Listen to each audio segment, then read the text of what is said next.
Artigo 10. Se ocorrer vacância da presidência durante o primeiro semestre do mandato, assumirá o exercício do cargo pelo tempo restante o vice-presidente, que se tornará inelegível para o período seguinte, dando-se a vacância a partir do segundo semestre do mandato. Se o vice-presidente manifestar a sua disposição de não assumir o cargo de presidente, será o período completado pelo desembargador mais antigo, salvo inelegibilidade ou renúncia, quando assumirá o desembargador seguinte na ordem de antiguidade. Artigo 11. Ocorrendo a vacância nos cargos de vice-presidente e de corregedor dentro do primeiro semestre do mandato, haverá eleição de substituição, concorrendo os desembargadores mais antigos, elegíveis e que não manifestarem renúncia. Se a vacância de tais cargos se der a partir do segundo semestre, ao eleito não se aplica a vedação ao artigo 7. Artigo 12. Os eleitos tomarão posse na sessão solene de instalação do ano judiciário subsequente. No caso de eleição de substituição, o eleito assumirá desde logo a sua função. Artigo 3. A sessão de posse do presidente, do vice-presidente e do corregedor terá início formada a mesa pela leitura dos respectivos termos de posse, que serão assinados por todos os desembargadores. Parágrafo 1º. Presidirá o início da sessão o desembargador que exerceu o mandato no período antecedente, o qual, após a leitura dos termos de posse, convidará o presidente eleito a assumir o cargo, ocupando a respectiva cadeira.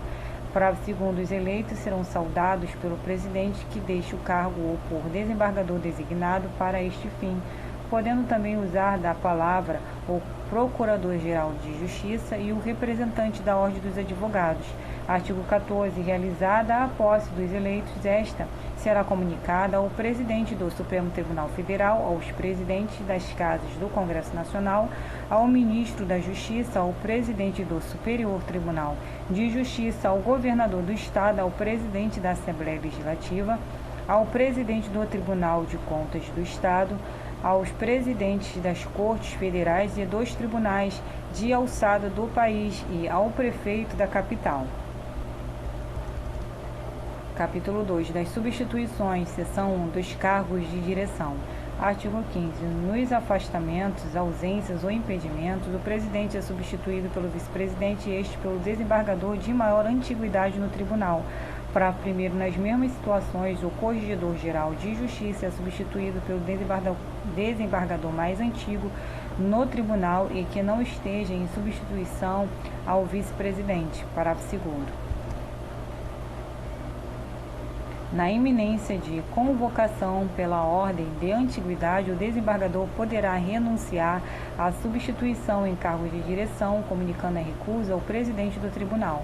Parágrafo 3º. O desembargador que houver renunciado à eleição para cargo de direção não está impedido de aceitar posteriormente a convocação para substituir nos mesmos cargos como decorrência da sua posição na ordem de antiguidade. Parágrafo 4º. O desembargador eleito para exercer a função no Tribunal Regional Eleitoral está impedido de ser convocado para substituir em cargo de direção do Tribunal de Justiça.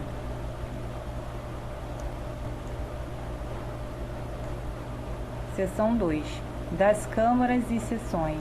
Artigo 16. Os desembargadores, no âmbito das câmaras ou das sessões, substituem-se uns aos outros na ordem decrescente de antiguidade. Parágrafo 1º. Na impossibilidade de substituição dentro da mesma Câmara, convocar-se-á desembargador integrante de outra, mediante escala e pelo critério de rodízio, observada a ordem decrescente de antiguidade.